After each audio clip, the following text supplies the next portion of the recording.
Estimation എന്താണെന്ന് അറിയണം. പിന്നെ നമുക്ക് ഓർത്ത് വെക്കേണ്ട എന്തായിരിക്കും, ക്യാപിറ്റൽ കോസ്റ്റ് എന്താണെന്ന് അറിയണം, വാല്യുവേഷൻ എന്താണെന്ന് അറിയണം. ഇത്രയും കാര്യങ്ങൾ നമ്മൾ ഉറപ്പായിട്ടും അറിഞ്ഞിരിക്കേണ്ട കാര്യങ്ങളാണ്. അപ്പൊ ആദ്യം ഓർത്ത് വെക്കുക, എന്താണ് ക്വാണ്ടിറ്റി സർവേയിങ് എന്ന് പഠിക്കാം. അപ്പൊ ക്വാണ്ടിറ്റി സർവേയിങ് എന്ന് പറഞ്ഞു കഴിഞ്ഞാൽ എന്തായിരിക്കും കറക്റ്റ് ആയിട്ട് ക്വാണ്ടിറ്റി സർവേയിങ്. ഇപ്പൊ ഞാൻ എൻ്റെ ഒരു വീട് വെക്കാൻ പോവാം. ഞാൻ ട്രൈ ചെയ്ത് എൻ്റെ വീട് വെക്കാൻ ഞാൻ പോവാം. അപ്പൊ എല്ലാവരും നോക്കുക, എൻ്റെ വീട് വെക്കാൻ പോവാം. എന്റെ വീട് വെക്കാൻ പോകുമ്പോൾ എനിക്ക് എന്ത് ചെയ്യും, ഫൗണ്ടേഷൻ എത്ര രൂപയാവും. അപ്പൊ നമ്മളെല്ലാവരും പാവം പിടിച്ചന്മാരല്ലേ. അപ്പൊ നമ്മൾ ഓർത്ത് വെക്കാം, നമുക്ക് ആദ്യം എർത്ത് വർക്ക് എക്സ്കവേഷൻ കാണും, പിന്നെ ഫൗണ്ടേഷൻ കാണും, പിന്നെ റാൻഡ് ആൻഡ് റബിൾ മേസണറി കാണും. അങ്ങനെ ഓരോരോ ഘട്ടമായിട്ടാണ് മേലോട്ട് പോകുന്നത്. അപ്പൊ നമുക്ക് ഓർത്ത് വെക്കാം, സാധാരണക്കാരനെ എല്ലാവരും അംബാനിയുടെ മക്കളൊന്നുമല്ല. കാര്യം എന്ന് പറഞ്ഞാൽ ഒറ്റയടിക്ക് പാട്ടുകാരനായിട്ട് വന്നിട്ട് പെട്ടെന്ന് വീട് വെക്കുകയല്ല. സാധാരണ നമ്മൾ വർഷങ്ങൾ എടുത്ത് കാത്തിരിപ്പിന് ശേഷമാണ് നമ്മുടെ വീട് വെക്കുന്നത്. അപ്പൊ നമ്മൾ ആദ്യം ഓർത്ത് വെക്കേണ്ട കാര്യം എന്തായിരിക്കും, ഫസ്റ്റ് നമുക്ക് എന്തൊക്കെ വേണം, ഫസ്റ്റ് നമുക്ക് അറിഞ്ഞിരിക്കണം നമുക്ക് ഓരോ സെക്ഷൻ ആകുമ്പം എത്ര രൂപ വേണമെന്ന് അറിയണം. അപ്പൊ നമ്മൾ പല എടുത്തുനിന്നായിരിക്കും, പലപ്പം ബാങ്ക് ലോണിൽ നിന്നായിരിക്കും, ചിലപ്പം കുറെ കടം എടുത്തുകൊണ്ട് വന്നായിരിക്കും, അങ്ങനെ പല എടുത്തുനിന്നായിരിക്കും നമ്മൾ ഇതെല്ലാം പൈസ ഉണ്ടാക്കി വെക്കുന്നത്. അപ്പൊ ഓർത്ത് വെക്കുക, ഫസ്റ്റ് ക്വാണ്ടിറ്റി സർവേയിങ് അറിയണമെങ്കിൽ ഓരോന്നിനും എത്ര റേറ്റ് ആവുമെന്ന് അറിയണം. അപ്പൊ ഓർത്ത് വെക്കുക, നമ്മൾ ഓർത്ത് വെക്കേണ്ട കാര്യം, നമുക്ക് പലതരം ഓപ്പറേഷൻ ഉണ്ട്. ക്വാണ്ടിറ്റി സർവേയിങ് എന്ന് പറഞ്ഞാൽ ഇത്രയേ ഉള്ളൂ. എന്തായിരിക്കും, ഫസ്റ്റ് എർത്ത് വർക്ക് എക്സ്കവേഷൻ ഉണ്ട്, രണ്ടാമത്തെ റാൻഡം റബിൾ മേസണറി ഉണ്ട്, മൂന്നാമത്തെ എന്തായിരിക്കും, അങ്ങനെ ഓരോരോ സ്റ്റോൺ മേസണറി ഉണ്ട്, ബ്രിക്ക് മേസണറി ഉണ്ട്. അങ്ങനെ ഓരോരോ മേസണറി വെച്ചിട്ടുണ്ട് തട്ടായിട്ടായിരിക്കും നമ്മൾ കെട്ടിപ്പോകുന്നത്. അപ്പൊ നമ്മൾ ആദ്യം പറയുമ്പോൾ എന്ത് ചെയ്യും, നമ്മൾ കോൺട്രാക്ടർമാർക്ക് പേയ്മെന്റ് എടുക്കത്തില്ലേ, ഫൗണ്ടേഷൻ വരെ ഇത്ര രൂപ, 5 ലക്ഷം രൂപ, അതിന് മേലോട്ട് സൂപ്പർ സ്ട്രക്ചർ ഇടുന്നത് ഇത്ര. അങ്ങനെ ഓരോരുത്തർ ഫീൽഡ് അയച്ചായിരിക്കും വർക്ക് പോകുന്നത്. അപ്പൊ ഓർത്ത് വെക്കുക, ഇവന്മാർ വെറുതെ വന്ന് പൈസ മേടിച്ചുകൊണ്ട് പോകും നമുക്ക് അറിയണ്ടേ. അതിനുവേണ്ടി നമ്മൾ എന്ത് ചെയ്യും, ഒരു എഞ്ചിനീയറിനെ കണ്ടിട്ട് എത്ര രൂപയാകുമെന്ന് എന്ന് റഫ് ഒരു എസ്റ്റിമേറ്റ് എടുക്കും. റഫ് എസ്റ്റിമേറ്റ് അല്ല, ഓരോരോ ഐറ്റം ബേസ് പ്ലാൻ കൊടുത്തിട്ട് നമ്മൾ കണ്ടുപിടിക്കും. അപ്പൊ ഇത്രയേ ഉള്ളൂ. Process of calculating the exact quantity of various item of work. പല ഐറ്റം ഓഫ് വർക്കിന്റെ കറക്റ്റ് ക്വാണ്ടിറ്റി എത്ര രൂപയാകുമെന്ന് കണ്ടുപിടിക്കും. അപ്പൊ അതിലെന്ത് ചെയ്യും, പൈസ മാത്രമല്ല കണ്ടുപിടിക്കുന്നത്, എന്തു ചെയ്യും, അതിന് എത്രമാത്രം ക്വാണ്ടിറ്റി വേണമെന്ന് കണ്ടുപിടിക്കും. അപ്പൊ ഓർത്തു വെക്കുക, നമ്മൾ എന്ത് ചെയ്യും, പാറ കെട്ടുന്ന, അപ്പൊ നമ്മൾ എന്ത് ചെയ്യും, ഫൗണ്ടേഷൻ കെട്ടുന്നതിന് ഇപ്പൊ ഇത്ര ലോഡ് പാറ വേണം, ഇത്ര ലോഡ് സിമെന്റ് ഇറക്കി വെക്കണം, എല്ലാ എഞ്ചിനീയർമാർ പറയത്തില്ലേ. അതെങ്ങനെയാടാ, ഈ ക്വാണ്ടിറ്റി സർവേയിങ് ഉപയോഗിച്ചിട്ടാണ്. അപ്പൊ ഓരോ ഘട്ടത്തിലും വേണ്ട സിമെന്റിന്റെ അളവ്, സ്റ്റാൻഡിന്റെ അളവ്, അതേപോലെ പാറയുടെ അളവ്, ഇതെല്ലാം എന്തു ചെയ്യും, അത്രയും ഭാഗത്ത് മാത്രം സൈറ്റിൽ കൊണ്ടിറക്കും. അതെന്തിനായിരിക്കും, അത് കറക്റ്റ് ആയിരിക്കും. അത് അങ്ങനെ ചെയ്യുന്നതായിരിക്കും എന്താ ക്വാണ്ടിറ്റി സർവേയിങ് എന്ന് പറയുന്നത്. അപ്പൊ ക്വാണ്ടിറ്റി സർവേയിങ് എന്ന് പറഞ്ഞാൽ എന്തായിരിക്കും, process of calculating the exact quantities of various item of work എന്ന് പറയും.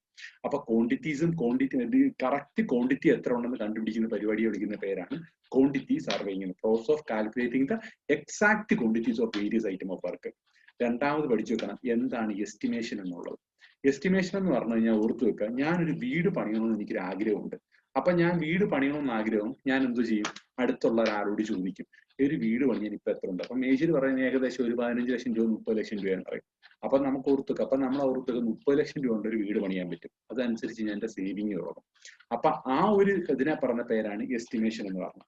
It is a technique for എന്തായിരിക്കും, it is a technique for calculating the expected expenditure incurred in producing a അപ്പൊ incurred in producing a construction. അപ്പൊ ഓർത്തു വെക്കുക, ഒരു കൺസ്ട്രക്ഷന് മുമ്പായിട്ട് എത്ര രൂപയാകുമെന്ന് നമ്മൾ പറയത്തില്ലേ, അതിനെ വിളിക്കുന്ന പേരാണ് എസ്റ്റിമേഷൻ എന്ന് പറയുന്നത്. It is a technique for calculating the expected expenditure incurred in particular work before construction. ഒരു കൺസ്ട്രക്ഷന് മുമ്പായിട്ട് എത്ര രൂപയാകും എന്ന് കണ്ടുപിടിക്കുന്നതായിരിക്കും എസ്റ്റിമേഷൻ എന്ന് പറയുന്നത്.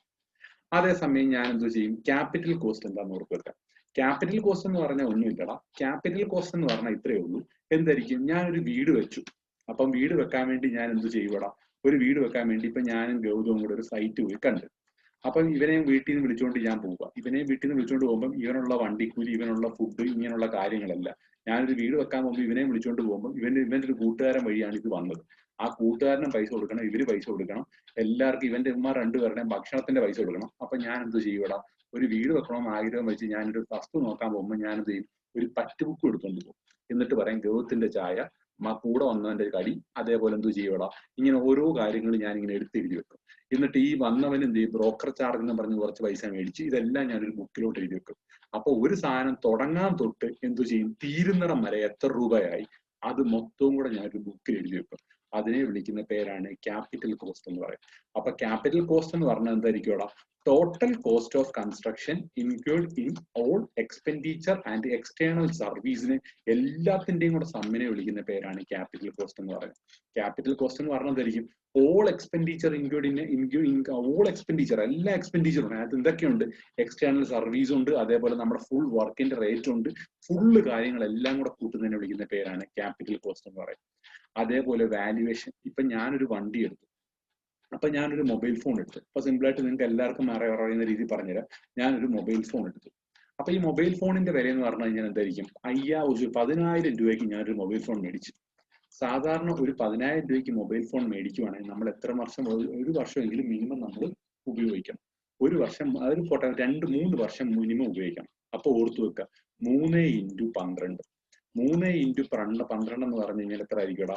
അപ്പൊ ഓർത്തു വെക്കുക, എത്ര ആയിരിക്കും? 6. അപ്പൊ 36 മാസത്തേക്കാണ് ഞാൻ എന്ത് എടുക്കുന്നത്? 36 മാസത്തേക്കായിരിക്കും ഞാൻ എന്ത് ചെയ്യുന്നത്? ഒരു മൊബൈൽ ഫോൺ മേടിച്ചത്. എത്ര രൂപയ്ക്ക്? 36 മാസത്തേക്കാണ് ഞാൻ 10,000 രൂപയുടെ മൊബൈൽ ഫോൺ മേടിച്ചത്. അപ്പൊ ഒരു മാസത്തെ ഒരു മാസം എത്ര രൂപയാണെന്ന് കണ്ടുപിടിക്കാമല്ലോ. ഇത് ഒരു മാസം എത്ര രൂപയാണെന്ന് ഞാൻ കണ്ടുപിടിച്ചു. എന്നിട്ട് ഞാനൊരു വർഷം കഴിയുമ്പോൾ വിൽക്കുക. അപ്പൊ ടോട്ടൽ 36 മാസത്തേക്ക് മേടിച്ച സാധനത്തിന് എത്ര? 10,000 രൂപ. അപ്പൊ ഇവിടുന്ന് ഒരു എക്സ് എന്ന് പറഞ്ഞൊരു വാല്യൂ കിട്ടിയില്ല ഒരു മാസത്തെ. അതേ ഇൻറ്റു 12 ചെയ്യുമ്പോൾ 12 മാസത്തെ കിട്ടിയില്ലേ? 10,000-നകത്ത് നിന്ന് ഈ 12 മാസം കുറയ്ക്കുമ്പോൾ ബാക്കി ഒരു എമൗണ്ട് കിട്ടിയില്ലേ? അതായിരിക്കും എന്റെ സെക്കൻഡ് ഹാൻഡ് റേറ്റ് എന്ന് പറയുന്നത്. അപ്പൊ ഇതിനെയാണ് വാല്യുവേഷൻ എന്ന് പറയുന്നത്. അപ്പൊ എന്തായിരിക്കും?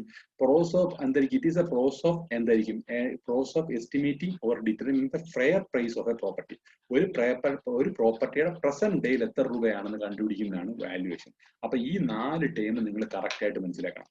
എന്താണ് ക്വാണ്ടിറ്റി സർവേയിങ്, എന്താണ് എസ്റ്റിമേഷൻ, എന്താണ് ക്യാപിറ്റൽ കോസ്റ്റ്, എന്താണ് വാല്യുവേഷൻ ചോദിച്ചിട്ടുണ്ട്. അപ്പൊ ഓർത്തു വെക്കുക, ഇറ്റ് ഈസ് അപ്പൊ ഫസ്റ്റ് ഓരോന്നിന്റെ ഡെഫിനിഷൻ നമ്മൾ ഓർത്തു വെക്കണം. നമുക്ക് കറക്റ്റ് കാര്യങ്ങൾ പറഞ്ഞു ഓരോ ഐറ്റത്തിന് എത്ര രൂപയാകും എന്ന് കണ്ടുപിടിക്കുന്നതിനെ വിളിക്കുന്ന പേരാണ് ക്വാണ്ടിറ്റി സർവേയിങ് എന്ന് പറയും. എസ്റ്റിമേഷൻ എന്ന് പറഞ്ഞു കഴിഞ്ഞാൽ ഒരു കൺസ്ട്രക്ഷന് മുമ്പായിട്ട് നമ്മൾ കരുതി വെക്കേണ്ട പൈസ. അപ്പൊ ഒരു റഫായിട്ടുള്ള ബിഫോർ കൺസ്ട്രക്ഷൻ ആണെങ്കിൽ അതെന്തുമായിരിക്കും അവിടെ? അത് എസ്റ്റിമേഷൻ ആണെന്ന് ഓർത്ത് വെക്കുക. ക്യാപിറ്റൽ കോസ്റ്റ് എന്ന് പറഞ്ഞു കഴിഞ്ഞാൽ എല്ലാം നമ്മളൊരു വീട് ഉണ്ടാക്കാൻ നേരത്ത് ഫുൾ ചെലവുകൾ അതെല്ലാം കൂടെ എഴുതി വെക്കുന്നതിനെ വിളിക്കുന്ന പേരാണ് ക്യാപിറ്റൽ കോസ്റ്റ്. വാല്യുവേഷൻ എന്ന് പറഞ്ഞാൽ അതേപോലെ തന്നെ. വാല്യുവേഷൻ എന്ന് പറഞ്ഞാൽ വാല്യുവേഷൻ എന്ന് പറഞ്ഞാൽ ഒരു സാധനം മേടിച്ചിട്ട് നമ്മൾ വിൽക്കുക. അപ്പൊ സെക്കൻഡ് ഹാൻഡ് എത്ര രൂപ, പ്രസന്റ് ഡേയിൽ എത്ര രൂപ കിട്ടും, അത് കണ്ടുപിടിക്കുന്നതാണ് വാല്യുവേഷൻ. അങ്ങനെ 4 ടൈപ്പാണ് മെയിൻ ആയിട്ട് എസ്റ്റിമേഷൻ ഉള്ളത്. അത് അത്യാവശ്യം എല്ലാവർക്കും മനസ്സിലായി കാണുമെന്ന് തോന്നുന്നു. ഇനി നമുക്ക് ഓർത്ത് വെക്കേണ്ട കുറച്ച് കാര്യങ്ങൾ ഓർത്ത് വെക്കണം. Basic values. അപ്പൊ കുറച്ച് കാര്യങ്ങൾ ബേസിക് വാല്യൂസ് ഓർത്ത് വെക്കണം. ആദ്യം ഓർത്ത് വെക്കണം ഡെൻസിറ്റി ഓഫ് OPC. അപ്പൊ ഓർത്ത് വെക്കേണ്ട കാര്യം ഇത്രയേ ഉള്ളൂ, ഡെൻസിറ്റി ഓഫ് OPC. അപ്പൊ ഇത് PSCക്ക് റിപ്പീറ്റ് ആയിട്ട് ചോദിക്കുന്ന കുറച്ച് കാര്യങ്ങളാണ്. ഡെൻസിറ്റി ഓഫ് OPC എന്ന് പറഞ്ഞാൽ ഓർത്ത് വെക്കുക 1440 kilogram 1440 kilogram per metre cube എന്ന് ഓർത്ത് വെക്കാം. കിലോഗ്രാം പെർ മീറ്റർ ക്യൂബ് ആണ് ഓർത്ത്. ഇത് റിപ്പീറ്റ് ആയിട്ട് ചോദിക്കുന്നത്. Density of ordinary Portland cement. Ordinary Portland സിമെന്റിന്റെ ഡെൻസിറ്റി എത്രയാണെന്ന് ചോദിക്കും. ഇതേപോലെ ഡെൻസിറ്റി ഓഫ് സ്റ്റീലിന്റെ കാര്യവും ചോദിക്കും. അപ്പൊ സ്റ്റീലിന്റെ കാര്യത്തിന്റെ പ്രത്യേകത എന്താടാ? സ്റ്റീൽ ആകുമ്പോഴത്തേക്ക് 7850 കിലോഗ്രാം പെർ മീറ്റർ ക്യൂബ് ആണെന്ന് ഓർത്ത് വെക്കുക. അതേപോലെ 7850 കിലോഗ്രാം പെർ മീറ്റർ ക്യൂബ്. മറ്റേത് 1440 കിലോഗ്രാം പെർ മീറ്റർ ക്യൂബ് ആണെന്ന് ഓർത്ത് വെക്കുക. അതേപോലെ PSCക്ക് ചോദിക്കും 1 bag cement.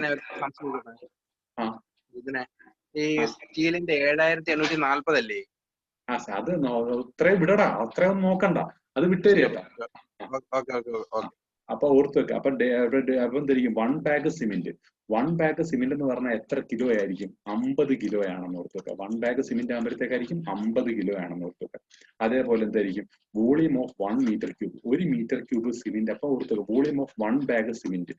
1 bag cement metre ക്യൂബിൽ പറയുന്ന എത്ര? അത് PSCക്ക് റിപ്പീറ്റ് ആയിട്ട് ചോദിക്കുന്ന ഒരു വാല്യൂ ആണ്. 0.0347 മീറ്റർ ക്യൂബ് ആണെന്ന് ഓർത്ത് വെക്കാം. ഒരു ബാഗ് സിമെന്റ് എന്ന് പറഞ്ഞാൽ 50 കിലോ 1 കിലോഗ്രാം ആണ്.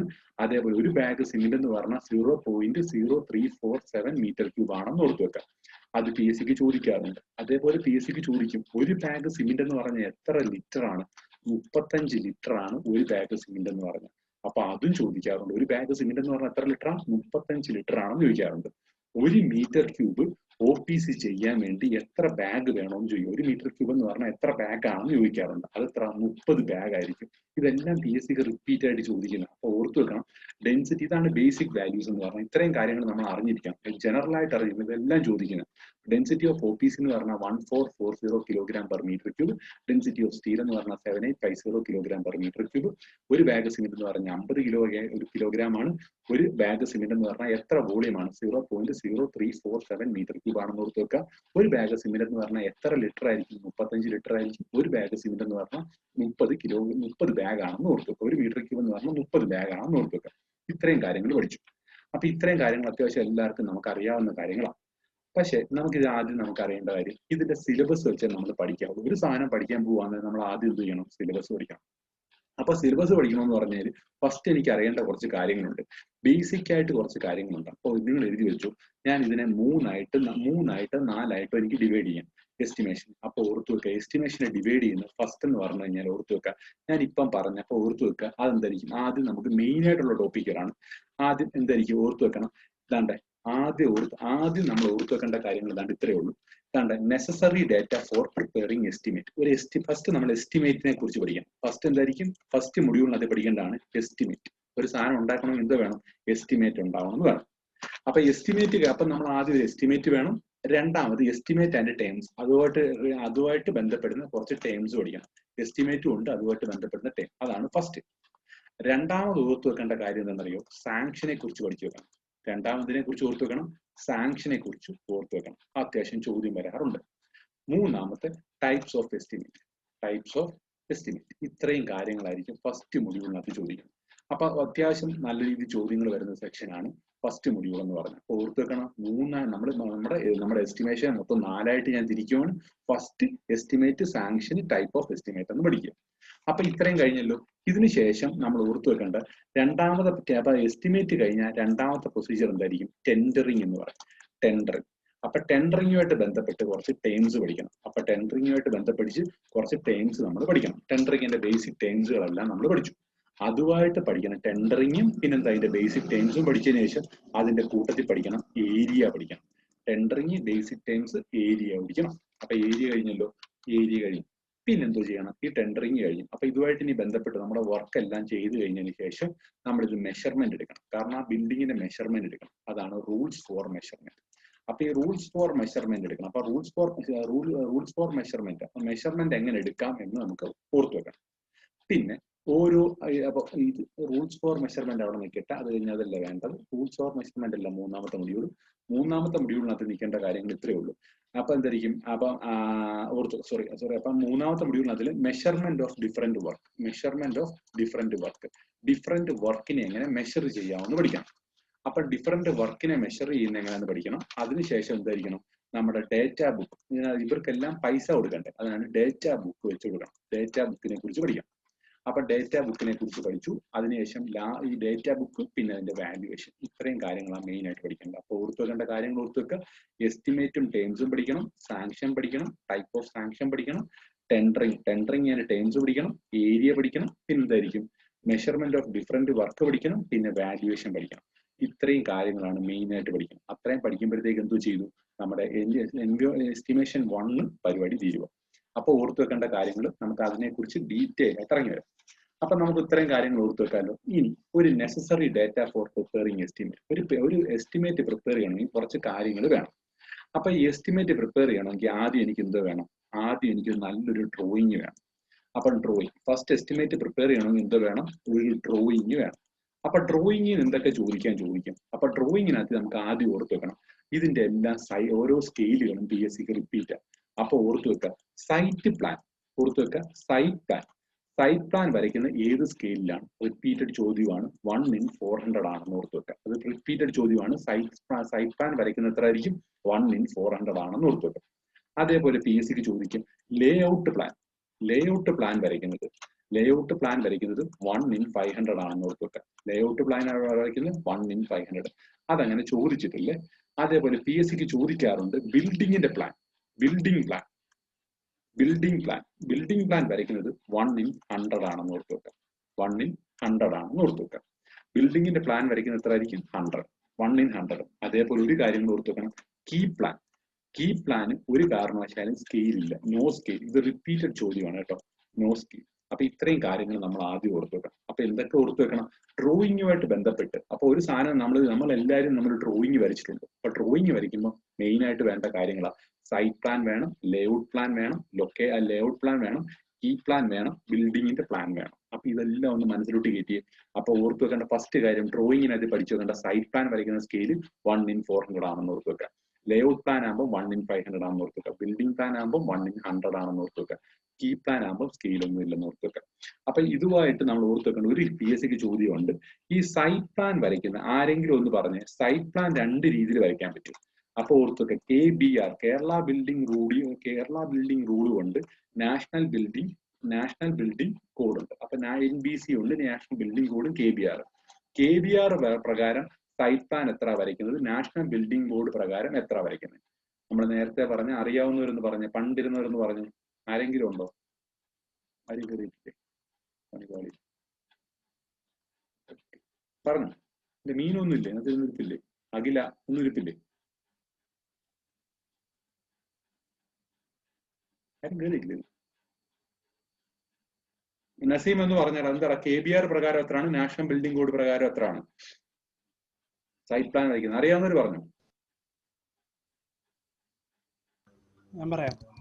പറഞ്ഞു. KBR ആവുമ്പോൾ 1:400. KBR ആകുമ്പോൾ 1:400. നാഷണൽ ബിൽഡിംഗ് കോഡ് പ്രകാരം എത്ര ആയിരിക്കും? 1:500. ഈ രണ്ട് കാര്യങ്ങളും PSC ചോദിക്കുന്ന കേട്ടോ.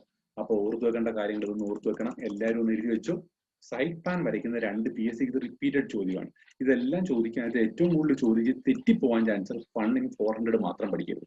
ഒരു സൈറ്റിനെ നമുക്ക് സ്കെയിൽ ചെയ്യുന്ന 2 രീതിയിൽ സ്കെയിൽ ചെയ്യാൻ പറ്റും. KBR അനുസരിച്ചും പറ്റും, നാഷണൽ ബിൽഡിംഗ് കോഡ് പ്രകാരവും പറ്റും.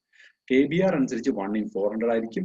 അതേപോലെ നാഷണൽ ബിൽഡിംഗ് കോഡ് പ്രകാരം 1:500 ആണെന്ന് ഓർത്തുക. അത് രണ്ടും കണക്ട് ചെയ്ത് പഠിക്കുക. അപ്പൊ പിന്നെ അതേപോലെ ലേഔട്ട് പ്ലാൻ എന്ന് പറഞ്ഞാൽ 1:500 ആണെന്ന് ഓർത്തുക. ബിൽഡിംഗ് പ്ലാൻ നമ്മൾ സാധാരണ ബിൽഡിംഗ് പ്ലാൻ വരയ്ക്കത്തില്ല, അത് 1:100 ആണെന്ന് ഓർത്തുക. ഈ പ്ലാന് സ്കെയിലേ ഉണ്ടാവത്തില്ലെന്ന് ഓർത്തു വെക്കാം. ഇനി അതേപോലെ ഓർത്തുവരുന്ന മറ്റൊരു കാര്യമായിരിക്കും. അപ്പം നമ്മൾ ആദ്യം എന്തായിരിക്കും? ഡ്രോയിങ് വേണം. രണ്ടാമത് എന്തായിരിക്കും? സ്പെസിഫിക്കേഷൻ വേണം. എന്താണ് ഈ സ്പെസിഫിക്കേഷന്റെ പ്രത്യേകത? ഈ സ്പെസിഫിക്കേഷൻ എന്ന് പറഞ്ഞു കഴിഞ്ഞാൽ നമുക്ക് എല്ലാവർക്കും അറിയാം. കാര്യം നമ്മളിപ്പോൾ ഡ്രോയിങ്ങിനകത്ത് നമ്മൾ ഓർത്തു വെക്കുക. സ്പെസിഫിക്കേഷൻ എന്ന് പറഞ്ഞാൽ സാധാരണ നമ്മൾ എന്ത് ചെയ്യും? സ്പെസിഫിക്കേഷൻ എന്ന് പറഞ്ഞാൽ നമുക്കറിയാമല്ലോ, ഇന്ന ഗ്രേഡ് കോൺക്രീറ്റ് വെച്ചിട്ടാണ് ചെയ്യണം, എത്ര MM കമ്പിയാണ്, 16 MM കമ്പി, അങ്ങനെയൊക്കെ പറഞ്ഞുകൊണ്ട് വരും. പക്ഷെ ഇതിനകത്ത് നമുക്ക് ഓർത്തു വെക്കേണ്ട 2 കാര്യങ്ങൾ. സ്പെസിഫിക്കേഷൻ 2 ടൈപ്പ് ഉണ്ട്. സ്പെസിഫിക്കേഷൻ പഠിക്കേണ്ടത് ജനറൽ സ്പെസിഫിക്കേഷനും ഉണ്ട്, ഡീറ്റെയിൽഡ് സ്പെസിഫിക്കേഷനും ഉണ്ട്. എടാ ജനറൽ സ്പെസിഫിക്കേഷൻ എന്ന് പറഞ്ഞാൽ നമുക്കൊരു പ്ലാൻ തരത്തില്ലേ? നമുക്ക് എന്ത് ചെയ്യും? നമ്മൾ സൈറ്റിൽ പോയി നിൽക്കുമ്പോൾ നമുക്കൊരു പ്ലാൻ തരും. ഒരു പ്ലാൻ തരുമ്പോൾ നെസസറി വേണ്ട കാര്യങ്ങളെല്ലാം കൂടെ നമ്മൾക്ക് എന്ത്, ഇവിടെ ഉപയോഗിക്കുന്ന കമ്പി 16-ന്റെയാണ്, അങ്ങോട്ടും ഇങ്ങോട്ടും കണക്ട് ചെയ്യുന്ന 8 MM ഡിസ്ട്രിബ്യൂഷൻ ബാറ, അങ്ങനെയൊക്കെ പറഞ്ഞ് ജനറൽ ആയിട്ട് ഒറ്റ ഓവർവ്യൂ നോക്കുമ്പോൾ നമുക്ക് സൈറ്റിലേക്ക് വേണ്ട എല്ലാ കാര്യം, അപ്പൊ ബിൽഡിങ്ങിന്റെ ലെങ്ത് എത്ര, ബിൽഡിങ്ങിന്റെ ബ്രെഡ്ത്ത് എത്ര, അങ്ങനെയുള്ള കാര്യങ്ങളെല്ലാം പെട്ടെന്ന് കിട്ടും. അങ്ങനെ ആ ഒരു പ്ലാനിൽ തന്നെ വരയ്ക്കുന്നത്. കാരണം പ്ലാൻ ഈ വീടിന്റെ ലെങ്ത് 5 മീറ്റർ ആണ്, ഈ ബിൽഡിങ്ങിന്റെ ബ്രെഡ്ത്ത് എത്ര 16 മീറ്റർ ആണ്, ഇതിന്റെ റൂം സ്പേസ് ഇത്ര, ഇതൊക്കെ ജനറൽ സ്പെസിഫിക്കേഷൻ ആണ്. കാര്യം എന്ന് പറഞ്ഞാൽ ഒറ്റ നോട്ടത്തിൽ നമുക്ക് കാണാൻ പറ്റുന്ന എല്ലാം എന്തായിരിക്കും? ജനറൽ സ്പെസിഫിക്കേഷൻ ആണെന്ന് ഓർത്ത് വെക്കാം. അതേസമയം ഡീറ്റെയിൽഡ് സ്പെസിഫിക്കേഷൻ എന്ന് പറഞ്ഞു കഴിഞ്ഞാൽ നമ്മൾ ഓർത്ത് വെക്കുക, ജനറൽ സ്പെസിഫിക്കേഷൻ ആയിരിക്കും നമ്മൾ ആദ്യം കൊടുക്കുന്നത്. ഒരു വർക്ക് റേറ്റ് ഇടാൻ വേണ്ടി ജനറൽ സ്പെസിഫിക്കേഷൻ മതി. പക്ഷെ അത് നല്ലൊരു വർക്ക് ആണെങ്കിൽ ഓർത്ത് വെക്കുക, അതിലെ ഫൗണ്ടേഷൻ ചെയ്യുന്നതിന് ഇപ്പൊ സാധാരണ രീതിയിലല്ല, എന്തെങ്കിലുമൊക്കെ ബ്ലാക്ക് കോട്ടൺ സോയിൽ, അപ്പൊ എന്തെങ്കിലുമൊക്കെ വ്യത്യാസം ഉണ്ട്, അവിടെ ഉണ്ടെന്നിരിക്കട്ടെ. അപ്പോഴത്തേക്ക് നമ്മൾ ഈ സ്ട്രക്ചർ ചെയ്യുന്നവർ എന്ത് ചെയ്യുന്നറിയോ, ഇതൊരു ചെറിയൊരു കുറിപ്പ് എഴുതിയിടും. കുറിപ്പ് എഴുതിയിടും എന്ന് പറഞ്ഞാൽ എങ്ങനെയാണ് ഇത് ഫൗണ്ടേഷൻ ചെയ്യേണ്ടത്.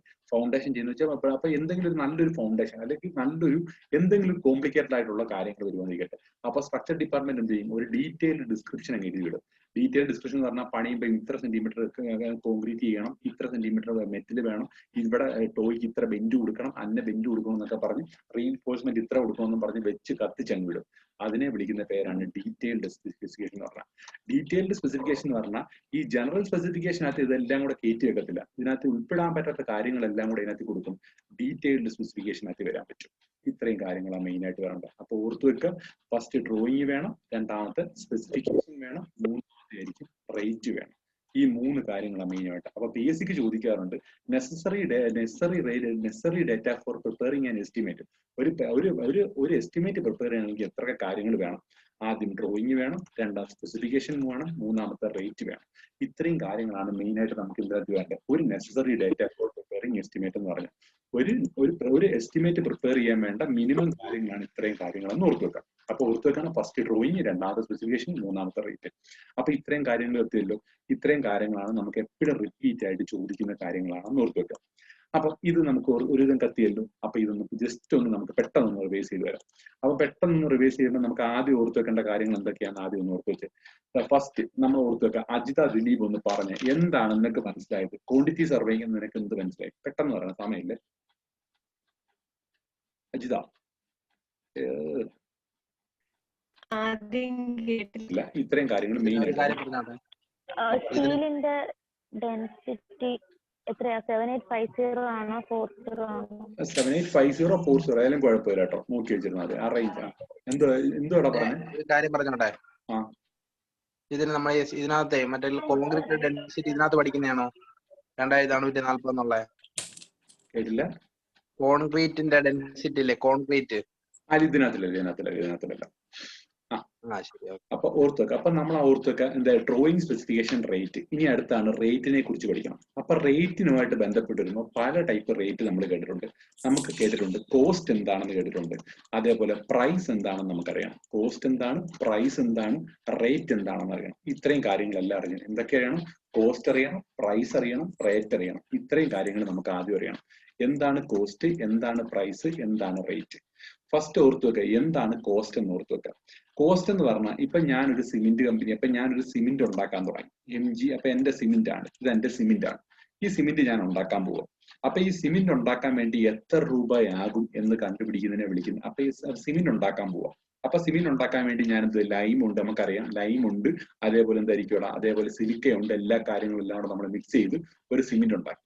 ആ സിമെന്റ് എത്ര രൂപയാകും എന്ന് വെച്ചാൽ ആ സിമെന്റ് എല്ലാം കൂടെ ഞാനിപ്പോ സപ്പോസ് സിമെന്റ് വേണ്ട, വേറെ എന്തെങ്കിലും ആയിക്കോട്ടെ, ഞാൻ എന്തെങ്കിലും ഒരു സാധനം ഉണ്ടാക്കി എന്ന് പറഞ്ഞാൽ അതാണ്ട് ഇപ്പൊ ഞാനൊരു തീപ്പെട്ടി ഉണ്ടാക്കി. ഒരു തീപ്പെട്ടിക്കകത്ത് ഇതെല്ലാം കൂടെ ഞാൻ ഉണ്ടാക്കി. അപ്പൊ എനിക്ക് തീപ്പെട്ടി എത്ര രൂപ ഉണ്ടാക്കിയപ്പോൾ കിട്ടി? എനിക്ക് തീപ്പെട്ടി ഉണ്ടാക്കാൻ, ഒരു തീപ്പെട്ടി ഉണ്ടാക്കാൻ എനിക്ക് 5 രൂപ എടുത്തു. അപ്പൊ അതിനെ വിളിക്കുന്ന പേരാണ് കോസ്റ്റ് എന്ന് വിളിക്കുന്നത്. അപ്പൊ എനിക്ക് എത്ര രൂപ ഒരു സാധനം ഉണ്ടാക്കാൻ വേണ്ടി എത്ര രൂപ കറക്റ്റ് ചെലവാകും, അതിനെ വിളിക്കുന്ന പേരാണ് കോസ്റ്റ് എന്ന് വിളിക്കും. ഇനി ഈ കോസ്റ്റ് ഞാനിത് വിൽക്കാൻ പോവാന്നിരിക്കട്ടെ. അപ്പൊ വിൽക്കാൻ പോകുമ്പോൾ ഉള്ള പ്രത്യേകത എന്തായിരിക്കും? ഇത് വിൽക്കാൻ പോകുമ്പോഴത്തേക്ക് ഞാൻ ഈ 5 രൂപ എന്റെ വില, അതിന്റെ കൂട്ടത്തിൽ എന്റെ ലാഭം കൂട്ടും. ലാഭം കൂട്ടെന്ന് പറഞ്ഞ 2 രൂപ ലാഭം കിട്ടും. ഈ ലാഭം ഇട്ടതിന് ശേഷം ഗവൺമെന്റ് ടാക്സ്, GST, സെക്സ്, മറ്റേത് അങ്ങനെ സെക്സ്, അങ്ങനെ കുറെ സാധനങ്ങളെല്ലാം കൂടെ കയറ്റി. എല്ലാം കൂടെ അവസാനം തീപ്പെട്ടിയുടെ വില എത്രയാണ്? 10 രൂപ. അപ്പൊ ഓർത്തു വെക്കാമല്ലോ. അപ്പൊ അതിനെ വിളിക്കുന്ന പേരാണ് എന്തായിരിക്കും? പ്രൈസ് എന്ന് പറയും. ഒരു സാധനം ഉണ്ടാക്കാൻ എത്ര രൂപയായി, അതിനെയാണ് കോസ്റ്റ് എന്ന് പറയുന്നത്. ഇത് കടയെ കൊണ്ട് വിൽക്കുമ്പോൾ എത്ര ആവും, അതിനെയാണ് പ്രൈസ് എന്ന് വിളിക്കുന്നത്. അപ്പൊ ഇത് രണ്ടും കിട്ടിയല്ലോ, ഇത് നമ്മുടെ പ്രൈസ് എന്ന് പറഞ്ഞു. ഇതേപോലെ ഇതേ സെയിം സാധനം ഞാൻ എന്റെ സിമെന്റ് ഉണ്ടാക്കാൻ എത്ര രൂപ എടുത്തു? സിമെന്റ് ഉണ്ടാക്കാൻ എനിക്ക് എത്ര? 300 രൂപ എടുത്തുള്ളൂ. കടയിൽ നിന്ന് നമ്മൾ സിമെന്റ് മേടിക്കും എത്ര? 500 രൂപയ്ക്ക് നമ്മൾ മേടിക്കും. കടയിൽ നിന്ന് നമ്മൾ സിമെന്റ് മേടിക്കാൻ 500 രൂപയ്ക്ക് മേടിക്കും. ആ സമയം റേറ്റ് എന്ന് പറഞ്ഞാൽ ഈ സിമെന്റ് നമ്മൾ ചരലെല്ലാം കൂടെ വെച്ചൊരു യൂണിറ്റ് ക്വാണ്ടിറ്റി, ഒരു RCC നമ്മൾ ചെയ്യുന്നു. അപ്പൊ RCC ചെയ്യുമ്പോൾ 1 മീറ്റർ ക്യൂബിന് എത്ര രൂപയെന്നല്ലേ പറയുന്നത്? ഒരു സ്ക്വയർ ഫീറ്റ് ചെയ്യാൻ എത്ര രൂപ? നമ്മൾ വീട് പണിയും പറയുന്നത് ഒരു സ്ക്വയർ ഫീറ്റിന് 1000 രൂപ, ചിലർ പറയത്തെ 2000 രൂപ, ചിലർ 1600 രൂപ, അങ്ങനെയൊക്കെ പറയത്തില്ലേ. അപ്പൊ ഒരു യൂണിറ്റ് ക്വാണ്ടിറ്റി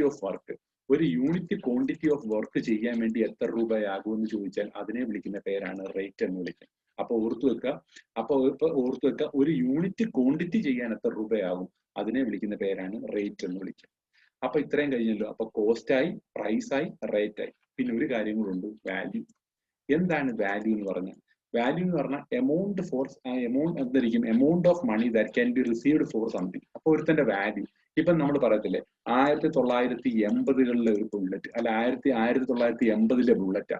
അപ്പൊ അതിന് നമ്മൾ എന്ത് ചെയ്യും? സാധാരണ ബുള്ളറ്റിന് ഇപ്പം എന്ത് ചെയ്യും? 3 ലക്ഷം രൂപ ഉണ്ടെങ്കിൽ ആ ബുള്ളറ്റിന് എത്ര ലക്ഷം രൂപ ആയിരിക്കും മേടിക്കുന്നത്? 80-കളിൽ 60-കളിലൊക്കെ ബുള്ളറ്റിന് അത് ചിലപ്പോൾ ഒരു 5 ലക്ഷം രൂപ, 6 ലക്ഷം രൂപ. സത്യം പറഞ്ഞാൽ ആ ഒരു ഇതില്ല, ബ്രാൻഡ്, ആ ബ്രാൻഡിനായിരിക്കും നമുക്ക് വില കൊടുക്കാൻ. അപ്പൊ അതിനെ വിളിക്കുന്ന പേരാണ് വാല്യൂ എന്ന് പറയും. അപ്പൊ ഇത്രയും കാര്യങ്ങൾ ഓർത്തു വെക്കണമല്ലോ. അപ്പം ഓർത്തു വെക്കുക, ആദ്യം കോസ്റ്റിന്റെ ഡെഫിനിഷൻ ഇരിക്കും. കോസ്റ്റ് എന്ന് പറഞ്ഞു കഴിഞ്ഞാൽ എന്തായിരിക്കും? Actual amount incurred for producing a commodity. ഒരു കമ്മോഡിറ്റി ഉണ്ടാക്കാൻ വേണ്ടി എത്ര രൂപയാകും, അതിനെ വിളിക്കുന്ന പേരാണ് കോസ്റ്റ് എന്ന് പറയും. Actual amount incurred for producing a commodity, അതിനെ വിളിക്കുന്ന പേരാണ് കോസ്റ്റ് എന്ന് പറയും.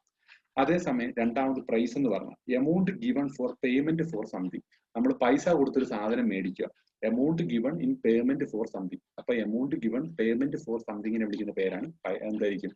നമ്മുടെ പ്രൈസ് എന്ന് വിളിക്കും. രണ്ടാമത് എന്തായിരിക്കും റേറ്റ് എന്താണെന്ന് ഓർക്കുക. അപ്പൊ റേറ്റിന്റെ പ്രത്യേകത എന്തായിരിക്കും? Amount to be spend for completion of unit quantity of work. അത് റിപ്പീറ്റ് ആയിട്ട് ചോദിക്കും. ഒരു യൂണിറ്റ് ക്വാണ്ടിറ്റി ഓഫ് വർക്ക് ചെയ്യാൻ വേണ്ടി എത്ര രൂപയാകും? അതിനെ വിളിക്കുന്ന പേരാണ് rate. Amount spend for completion of unit quantity of വർക്കിനെ വിളിക്കുന്ന പേരാണ് റേറ്റ് എന്ന് ഓർക്കുക. അപ്പൊ ഓർക്കുക amount spend for completion of unit quantity of വർക്കിനെയാണ് റേറ്റ് എന്ന് വിളിക്കുന്നത്. അതേപോലെ വാല്യൂ എന്താണെന്ന് ഓർക്കുക. വാല്യൂ എന്ന് പറഞ്ഞാൽ amount of money that can be received for something. എന്തെങ്കിലും ഒരു സാധനത്തിന് വേണ്ടി കൊടുക്കാൻ വേണ്ടി നമ്മൾ കൊടുക്കുന്ന പൈസ എന്താ വിളിക്കാൻ പറ്റും? വാല്യൂ എന്ന് പറയും. അപ്പൊ amount of money that can be received for something, അതിനെയാണ് വാല്യൂ എന്ന് പറയുന്നത്. എന്നൊരു സാധനം മേടിക്കാൻ വേണ്ടി യൂസ് ചെയ്യുന്നതിനാണ് വാല്യൂ എന്ന് പറയുന്നത്. അപ്പൊ ഇത്രയും കാര്യങ്ങൾ വരുമ്പോൾ necessary data for preparing estimate കഴിയും. അപ്പൊ നിങ്ങൾ രണ്ട് കാര്യങ്ങൾ PSC റിപ്പീറ്റ് ആയിട്ട് ചോദിക്കാറുണ്ട്. അത് രണ്ടും ഒന്ന് എഴുതി വെച്ചേക്കണം. ക്വാണ്ടിറ്റി ഓഫ് എന്തായിരിക്കും? Material and labour. Quantity of material and labour. ഒരു ലേബറിന്റെയും മെറ്റീരിയലിന്റെയും എത്ര ക്വാണ്ടിറ്റി വേണം എന്ന് വെച്ചാൽ ഒരു യൂണിറ്റ് ക്വാണ്ടിറ്റി വർക്ക് തീരാൻ വേണ്ടി, ഇപ്പൊ സപ്പോസ് ഒരു മീറ്റർ ക്യൂബ് വർക്ക് ചെയ്യാൻ വേണ്ടി 3 മൈക്കാടും 1 മേശിരിയും വരും. ആ 3 മേയ്ക്കാടും 1 മേശിരിയും വേണം. അപ്പൊ എന്തായിരിക്കും? അപ്പൊ ഓർത്തു വെക്കുക എന്തായിരിക്കും ഇവിടെ? അപ്പം ഇതിനെ വിളിക്കുന്ന പേരാണ് എന്തായിരിക്കും? Quantity of material and labour. എത്ര പേര് വേണം, എത്ര ക്വാണ്ടിറ്റി ഒരു മീറ്റർ ക്യൂബ് ചെയ്യാൻ വേണ്ടി 3 മൈക്കാടും 1 മേശിരി. അപ്പൊ അങ്ങനെ പറയത്തില്ലേ? Quantity of material and labour. അപ്പൊ വെറുതെ ഒരു പണിക്കാരനെ വെറുതെ വിടാൻ പറ്റത്തില്ല. കാരണം ഒരു പണിക്കാരൻ അവന് ചെയ്യേണ്ട ജോലി ഉണ്ടെങ്കിൽ മാത്രമേ അവനെ വിടാൻ പാടുള്ളൂ. അത് പറഞ്ഞു തരുന്നതാണ് quantity of material and labour. എത്രമാത്രം ആൾക്കാരെ വിടണം, എത്രമാത്രം മെറ്റീരിയൽ വേണമെന്ന് കണ്ടുപിടിക്കുന്ന quantity of material and labour. അത് എവിടുന്ന് കിട്ടുന്ന ബുക്കാണെന്നറിയോ? ആ ബുക്കിനെ വിളിക്കുന്ന പേരാണ് സ്റ്റാൻഡേർഡ് ഡേറ്റ ബുക്ക് എന്ന് വിളിക്കും. അതിനെയാണ് സ്റ്റാൻഡേർഡ് ഡേറ്റ ബുക്ക്. റിപ്പീറ്റ് ആയിട്ട് ചോദിക്കുന്ന ഒരു ചോദ്യമാണ്. അപ്പൊ quantity of material and labour കിട്ടുന്ന എവിടുന്നായിരിക്കും? സ്റ്റാൻഡേർഡ് ഡേറ്റ ബുക്കിൽ നിന്നാണെന്ന് ഓർത്ത് വെക്കുക. Quantity of material and labour കിട്ടുന്നത് സ്റ്റാൻഡേർഡ് ഡേറ്റ ബുക്കിൽ നിന്നാണെന്ന് ഓർത്ത് വെക്കുക. രണ്ടാമത് ഓർത്ത് വെക്കുക, കോസ്റ്റ് ഓഫ്. ഇവർക്ക് പേയ്മെന്റ് കൊടുക്കത്തില്ലേ? Cost of material and labour. Cost of material and labour. Cost of material and labour. ഈ കോസ്റ്റ് ഇവർക്ക് പൈസ കൊടുക്കാനും സാധനം മേടിക്കുമ്പോൾ എല്ലാം പൈസ വേണേ. അപ്പൊ ആദ്യത്തെ രൂപയാണെന്ന് കണ്ടുപിടിക്കുന്നു പറഞ്ഞാൽ ഇത് മറ്റേ സ്റ്റാൻഡേർഡ് ഡേറ്റ ബുക്ക്. ഇത് standard schedule of rate. Standard schedule of rate വെച്ചിട്ടായിരിക്കും നമുക്ക് ഇവർക്കെല്ലാം പൈസ കൊടുക്കണം. അപ്പൊ പഠിച്ചു വെക്കാൻ എളുപ്പമുണ്ട്. അപ്പൊ quantity of material and labour. അപ്പൊ quantity of material standard data book. അതേസമയം കോസ്റ്റ് ഓഫ് ഓർത്തൊക്കെ cost of material and labour. അപ്പൊ കോസ്റ്റും റേറ്റും കൂടെ കണക്ട് ചെയ്ത് വെച്ച് പഠിച്ചാൽ മതി. കോസ്റ്റും റേറ്റ്. അപ്പൊ സ്റ്റാൻഡേർഡ് ഷെഡ്യൂൾ ഓഫ് റേറ്റ് എന്തുമായിട്ട് വരുന്നതാണ്? Cost of material and labour. അത് രണ്ട് റിപ്പീറ്റ് ആയിട്ട് വരുന്ന ചോദ്യമാണ്. അത് ഓർത്ത് വെക്കുക. അപ്പൊ ഓർത്ത് വെക്കല്ലോ. അപ്പൊ ഓർത്ത് വെക്കുക quantity of material and labour എന്ന് പറഞ്ഞാൽ സ്റ്റാൻഡേർഡ് ഡേറ്റ ബുക്ക് ആണെന്ന് ഓർത്ത് വെക്കുക. Cost of material and labour എന്ന് പറഞ്ഞാൽ സ്റ്റാൻഡേർഡ് ഷെഡ്യൂൾ ഓഫ് റേറ്റ് എന്നാണെന്ന് ഓർത്ത് വെക്കുക. അത് അത്രയും കിട്ടിയല്ലോ. അത്രയും കാര്യങ്ങൾ കഴിയും. അപ്പൊ അത്രയും കാര്യങ്ങൾ മിനിമം പഠിക്കുമ്പോഴത്തേക്ക് എസ്റ്റിമേഷന്റെ ആ സെക്ഷൻ കഴിയും. രണ്ടാമത് എനിക്ക് ഓർത്ത് വെക്കണം. അപ്പൊ ഇത്രയും കാര്യങ്ങളുണ്ട് നമ്മൾ എന്തായിരിക്കും എസ്റ്റിമേറ്റുമായിട്ട് ബന്ധപ്പെട്ട് ഓർത്ത് വെക്കേണ്ടത്. ഇനി ടൈപ്സ് ഓഫ് എസ്റ്റിമേറ്റ് വരുന്നുണ്ട്. അതിന് മുമ്പായിട്ട് എനിക്കൊരു കാര്യം അറിയണം. അതിന് മുമ്പായിട്ടാണ് എനിക്ക് സാങ്ഷനെ കുറിച്ച് അറിഞ്ഞിരിക്കണം. എന്താണ് സാങ്ഷനെ കുറിച്ച് അറിഞ്ഞിരിക്കേണ്ട കാര്യങ്ങൾ എന്തൊക്കെയാണെന്ന് ഓർത്ത് വെക്കാം. അപ്പൊ സാങ്ഷൻ PSCക്ക് ഒരുപാട് ചോദ്യം ചോദിക്കുന്നതാണ് സാങ്ഷൻ. അപ്പൊ ഇതിനൊരു ജസ്റ്റ് ഒരു ഐഡിയ ആദ്യം വേണം. സാങ്ഷൻ എന്ന് പറഞ്ഞു കഴിഞ്ഞാൽ 3 ടൈപ്പ് സാങ്ഷൻ ഉണ്ട്. അപ്പൊ സാങ്ഷൻ എത്ര ടൈപ്പ് ഉണ്ട്? 3 type sanction. First administrative sanction എന്ന് പറയും. ഫസ്റ്റ് എന്തായിരിക്കും? അഡ്മിനിസ്ട്രേറ്റീവ് സാങ്ഷൻ എന്ന് പറയും. രണ്ടാമത്തെ സാങ്ഷൻ ആണ് എക്സ്പെൻഡിച്ചർ സാങ്ഷൻ എന്ന് പറയും. അപ്പൊ രണ്ടാമത്തെ എന്തായിരിക്കും? Expenditure sanction. മൂന്നാമത്തെ ആയിരിക്കും ടെക്നിക്കൽ സാങ്ഷൻ എന്ന് പറയും. ഇങ്ങനെ 3 ടൈപ്പ് സാങ്ഷൻ കിട്ടണം. അപ്പൊ ഓർത്തു വെക്കേണ്ട കാര്യങ്ങൾ എന്തൊക്കെയാണെന്ന് ഓർത്തു വെക്കണം. അപ്പൊ സാങ്ഷൻ എന്ന് പറഞ്ഞാൽ മെയിൻ ആയിട്ട് എത്ര സാങ്ഷൻ ഉണ്ട്? 3 ടൈപ്പ് സാങ്ഷനാണ് നമുക്ക് മെയിൻ ആയിട്ടുള്ളത്. അപ്പൊ ഏതൊക്കെയാണെന്ന് ആദ്യം ഓർത്തു വെക്കണം. ഫസ്റ്റ് ഓർത്ത് വെക്കേണ്ട കാര്യം നമുക്ക് ഓർത്ത് വെക്കാം. അഡ്മിനിസ്ട്രേറ്റീവ് സാങ്ഷൻ ഉണ്ട്, രണ്ടാമത്തെ എക്സ്പെൻഡിച്ചർ സാങ്ഷൻ ഉണ്ട്, മൂന്നാമത്തെ ടെക്നിക്കൽ സാങ്ഷൻ ഉണ്ടെന്ന് ഓർത്ത് വെക്കാം. ഫസ്റ്റ് അഡ്മിനിസ്ട്രേറ്റീവ് സാങ്ഷൻ എന്താണെന്ന് ഓർത്ത് വെക്കാം. അപ്പൊ അഡ്മിനിസ്ട്രേറ്റീവ് സാങ്ഷൻ എന്ന് പറഞ്ഞു കഴിഞ്ഞാൽ ഇപ്പൊ സിമ്പിൾ ആയിട്ട് ഞാൻ പറയുവാണ്. അപ്പൊ എന്തായിരിക്കും? ഒരു പഞ്ചായത്തിൽ ഒരു വർക്ക് നടക്കാൻ പോകുന്നു. അപ്പൊ പഞ്ചായത്തിൽ ഞങ്ങളിപ്പം തഴവ ഗ്രാമപഞ്ചായത്ത് എന്ന് പറഞ്ഞൊരു പഞ്ചായത്താണ്. അപ്പൊ ഈ തഴവ ഗ്രാമപഞ്ചായത്തിന് ഒരു ചെറിയൊരു അംഗൻവാടി വേണം. അപ്പൊ എല്ലാവർക്കും അറിയാം, എല്ലാവരുടെയും വീട്ടിനടുത്താണ് അംഗൻവാടി വേണം. ഒരു അംഗൻവാടി തുടങ്ങാൻ വേണ്ടി നമ്മൾ എന്ത് ചെയ്യും? ആ വഴി MLA പോയി. MLA പോയപ്പോൾ പുള്ളിയെ നമ്മൾ പിടിച്ചു. പുള്ളിയെ നമ്മൾ പിടിച്ചിട്ട് എന്ത് ചെയ്യും? പുള്ളി നമ്മൾ പിടിച്ചിട്ട് പറയും ഇതേപോലെ എന്ത് ചെയ്യും? പൈസയൊക്കെ വേണമെന്നൊക്കെ പറഞ്ഞ് പുള്ളി എടുത്ത് കുറെ തട്ടും. അപ്പൊ പുള്ളി എന്തോ പറയും? അപ്പൊ പുള്ളി എന്തെങ്കിലും സഹായം നമുക്ക് എന്ത് ചെയ്യും? അപ്പൊ പുള്ളി സഹായം ചെയ്യുമ്പോൾ നമുക്ക് മനസ്സിലായി പുള്ളി ഒരു 1 ലക്ഷം രൂപ 2 ലക്ഷം രൂപ തന്നു. പിന്നെ ബാക്കി പാർട്ടിക്കാരും അവിടെ ഉള്ള ആൾക്കാരും എല്ലാം കൂടെ പിടിച്ച് എല്ലാം കൂടെ 5 ലക്ഷം രൂപ 6 ലക്ഷം രൂപ ഒപ്പിച്ചെടുക്കും. പല ഫണ്ട് MP ഫണ്ടിൽ നിന്ന് കുറച്ച് മേടിക്കും. എല്ലാവരുടെയും കയ്യിൽ നിന്ന് മേടിച്ച് ഒരു 5 ലക്ഷം രൂപ ഒപ്പിച്ചു. പിന്നെ ഇവർ ഈ അംഗൻവാടി തട്ടിക്കൂട്ടും. ഈ അംഗൻവാടി തട്ടിക്കൂടാൻ വേണ്ടി ഇവർക്ക് തന്നെ പണിയാൻ പറ്റൂ? അങ്ങനെ ഒരു ഗവൺമെന്റ് ഏജൻസി ഒന്നും വരത്തില്ല. അപ്പൊ ഇത് സാങ്ഷനാക്കാൻ വേണ്ടി പഞ്ചായത്തിൽ നിന്ന് ഒരാളെ വിടും. പഞ്ചായത്തിൽ നിന്ന് ഒരാൾ വന്നിട്ട് എന്തോ ചെയ്യും, ഇത് കൊള്ളാം. അപ്പൊ ഈ പഞ്ചായത്തിൽ നിന്ന് ഒരു ഓവർസിയർ വിട്ട് പഞ്ചായത്തിൽ എന്ത് ചെയ്യും, ഇതിന്റെ ഒരു പ്ലാനൊക്കെ വരപ്പിച്ചിട്ട് പഞ്ചായത്തിന്റെ ആ ഒരു മീറ്റിംഗ് കൊണ്ട് അവതരിപ്പിക്കും. അപ്പൊ അവിടുന്ന് നമുക്ക് എന്ത് ചെയ്യാം, അവിടെ കൊടുക്കുന്ന സാധനത്തിനെ വിളിക്കുന്ന പേരാണ് അഡ്മിനിസ്ട്രേറ്റീവ് സാങ്ഷൻ. അപ്പൊ കുഴപ്പമില്ല, ഇത് നമുക്ക് മേലിലോട്ട് വിടാം. അപ്പൊ എന്നും പറഞ്ഞ് ഇവന്മാരൊരു സീൽ മേടിച്ചിട്ട് പഞ്ചായത്തിന്റെ ലെറ്റർ പാടി ഈ സാധനത്തിന് വിടും. അപ്പൊ ഈ സാധനത്തിന് വിടുമ്പോഴത്തേക്ക് ഇത് എങ്ങോട്ട് പോകണം, ഇതൊരു എക്സ്പെൻഡിച്ചർ സാങ്ഷൻ. കാരണം ഈ പഞ്ചായത്തിൽ അപ്പൊ നമുക്കറിയാം ഈ നമ്മുടെ ഒരു ഇതിന്റെ പ്രത്യേകത എന്ന് പറഞ്ഞാൽ ഇതെല്ലാം തീരുമാനിക്കുന്ന പറഞ്ഞാൽ ഈ ഇലക്ടഡ് ആൾക്കാരാണ്. അവർക്ക് ടെക്നിക്കലി നോളജ് ഒന്നും കാണത്തില്ല.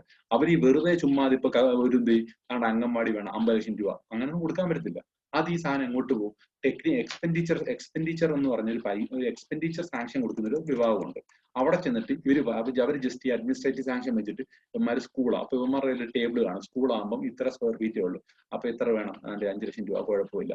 ഇതിനെ ഇവന്മാർ ടെക്നിക്കൽ സാങ്ഷൻ ഇട്ട് വിടും. കാരണം ഇവന്മാരെ കൊണ്ട് പണിയിപ്പിക്കാൻ കൊടുക്കത്തില്ല. കാരണം എന്താ, ഇവന്മാർക്ക് ഇത് വിവരമില്ലാത്തവന്മാരായിരിക്കും. അതുകൊണ്ട് പണിയിപ്പിക്കാൻ എവിടെ പോകും, ടെക്നിക്കൽ സാങ്ഷൻ എന്ന് വെച്ചാൽ ഗവൺമെന്റ് ഓതറൈസേഷൻ ഉള്ള, ചിലപ്പോൾ ഒരു PWD ഓതറൈസേഷൻ ആയിട്ടുള്ള. അപ്പൊ ഇവർക്ക് ഈ സാധനം എല്ലാം കൂടി ഇങ്ങോട്ട് പോകും. അപ്പൊ ഇവര് പറയും ഇപ്പൊ ഇങ്ങനെ റീഇൻഫോഴ്സ്മെന്റ് വേണം, ഇവിടെ ഇന്ന റീഇൻഫോഴ്സ്മെന്റ് വേണം, ഇവിടെ കൊടുക്കണം, അങ്ങനെ കൊടുക്കണം എന്നൊക്കെ പറഞ്ഞിട്ട് ഇതിനകത്തിൽ റെക്ടിഫൈ ചെയ്യാനുണ്ടെങ്കിൽ സാധനം എല്ലാം കൊടുത്തിട്ട് ഇവന്മാർ ഈ പ്ലാനും എല്ലാം കുഴപ്പമില്ല അപ്രൂവ്ഡ് എന്നും പറഞ്ഞ് തിരിച്ചിങ്ങോട്ട് വീഴും. ഈ ടെക്നിക്കൽ സാങ്ഷൻ കിട്ടിയതിന് ശേഷം മാത്രമേ എന്ത് ചെയ്യത്തുള്ളൂ, ഈ വർക്ക് നമുക്ക് എന്തോ ചെയ്യാൻ പറ്റും. എന്നിട്ട് ഇവന്മാർ ഈ പഞ്ചായത്തിന് സാധനം കിട്ടും. എന്നിട്ട് ഈ പഞ്ചായത്ത് ടെൻഡർ ചെയ്തിട്ട് എന്ത് ചെയ്യും, ഈ വർക്ക് ചെയ്യാൻ അധികാരം, വർക്ക് ചെയ്യാൻ കോൺട്രാക്ടിനെ വിളിക്കത്തുള്ളൂ.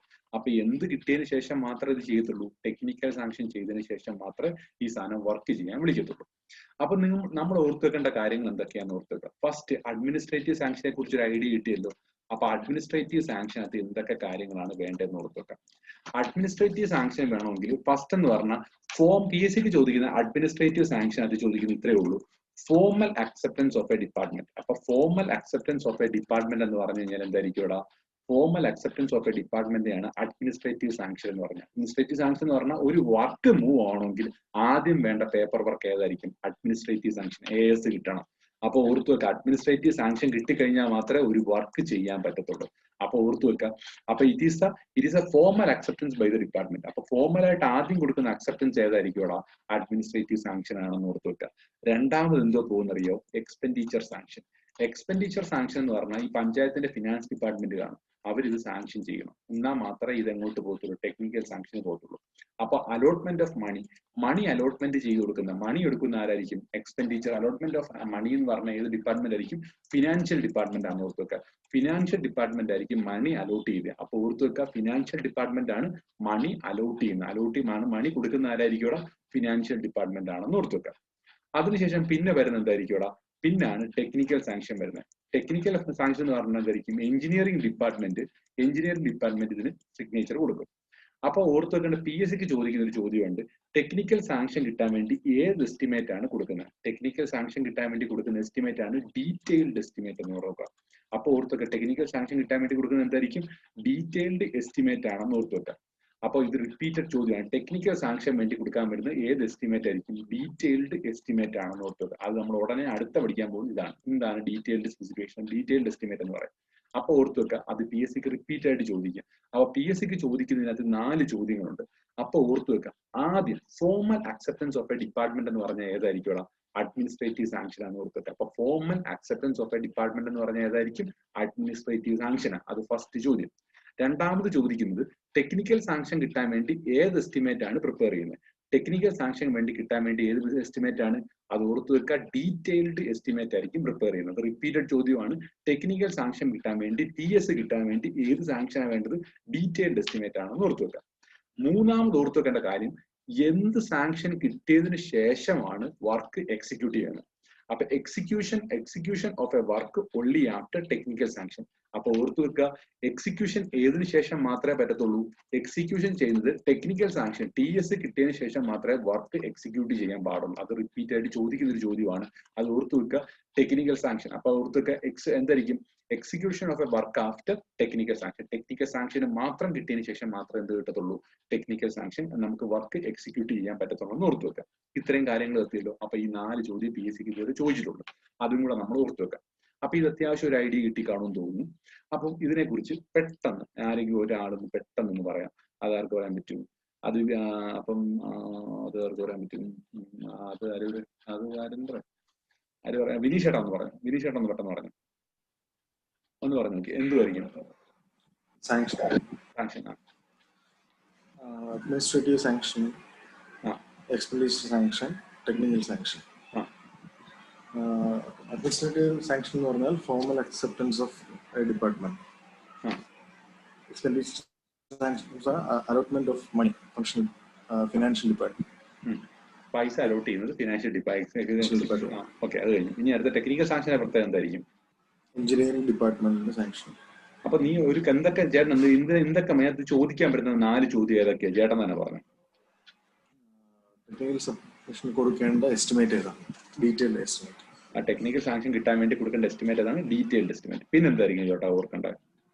Execution only after technical sanction. അപ്പൊ ടെക്നിക്കൽ സാങ്ഷന് ശേഷം മാത്രമേ വർക്ക് എക്സിക്യൂട്ട് ചെയ്യത്തുള്ളൂ എന്ന് മനസ്സിലായി. അത് റിപ്പീറ്റ് ആയിട്ട് ചോദിക്കുന്ന കാര്യം അതും കിട്ടി. അപ്പൊ അതേപോലെ formal acceptance of a department എന്ന് പറഞ്ഞാൽ ഏതായിരിക്കും ഈ ചേട്ടാ?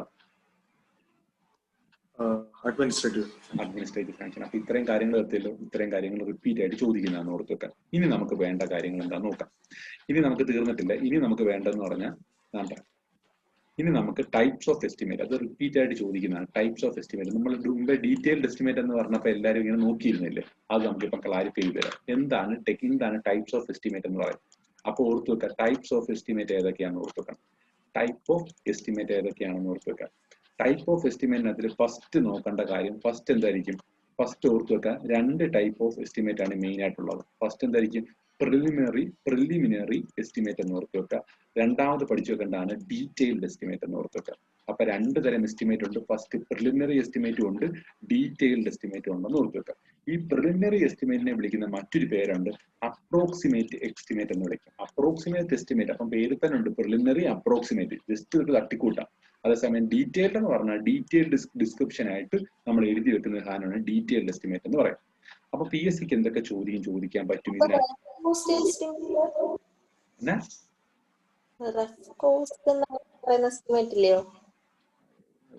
അപ്പൊ പറഞ്ഞു എവിടെ ഓക്കെ, ആരാ പറഞ്ഞു? പറഞ്ഞു.